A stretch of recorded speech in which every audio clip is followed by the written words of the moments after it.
Tarih çoğu zaman zaferlerle değil, onların arkasındaki niyetlerle şekillenir. Peki İskender'in Asya'ya doğru başlattığı o büyük yürüyüş gerçekten bir intikam seferi miydi? Yoksa bu sadece bir bahane miydi? Yunan tarihçi Arrian, İskender'in sefere çıkış nedenini net bir şekilde açıklar. Geçmişte Persler Yunan topraklarına zarar vermişti ve şimdi sıra İskender'deydi.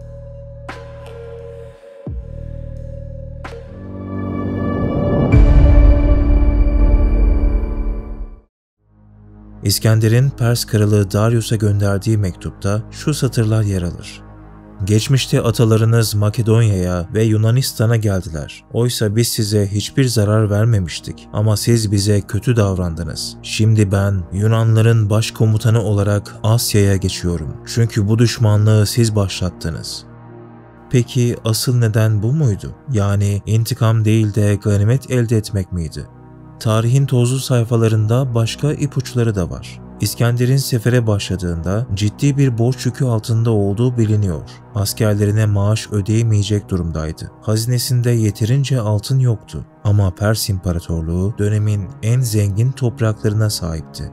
Belki de İskender halkının öcünü almak istiyordu. Ama aynı zamanda kendi krallığını ayakta tutmak için altına da ihtiyaç duyuyordu. İntikam mıydı, ihtiras mı? Yoksa her ikisi birden mi? Tarih kitaplarının çoğu Büyük İskender'in İran'a saldırısını basitçe açıklar. Yunan-Pers savaşlarının intikamıydı. Ama bir düşünün. İskender'in 100 yıldan fazla bir süre önce sona ermiş bir savaş için bir anda atına atlayıp ordusunu doğuya sürmesi bu gerçekten mantıklı mı?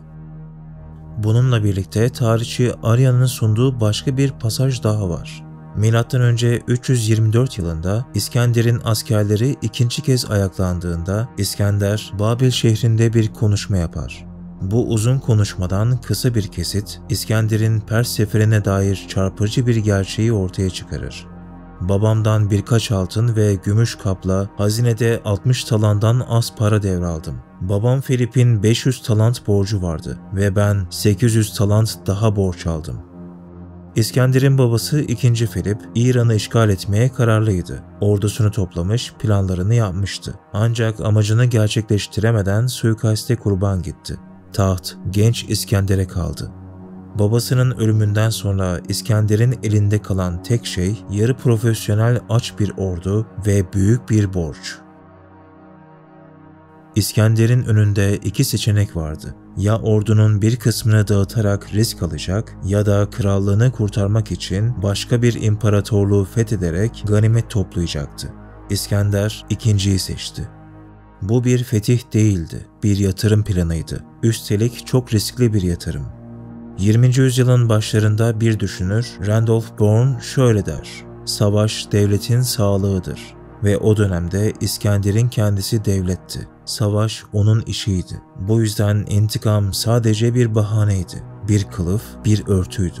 Kasasını doldurmak, siyasi gücünü genişletmek için kullandığı bir hikayeydi. Ve sonunda hazinesi dolduğunda artık onu durduracak hiçbir şey kalmamıştı. İskender, bilinen tüm dünyayı ele geçirene kadar savaşmayı sürdürdü.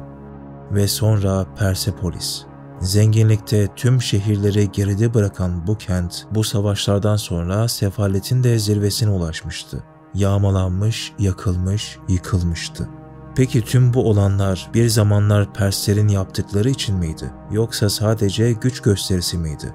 Bazıları bunun bir intikam olduğunu söyler. Çünkü Persler, Yunan-Pers savaşları sırasında Atina'daki tapınakları yakmıştı. Ama bu bile kesin değil.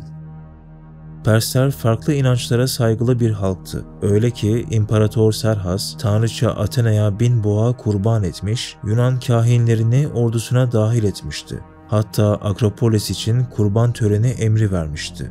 İskender de halkları birleştirmek istedi ama Doğu halkları onu işgalci olarak gördü. Bu yüzden Helenizm Pers topraklarında asla kök salamadı. Bu yabancılaşma isyanı doğurdu.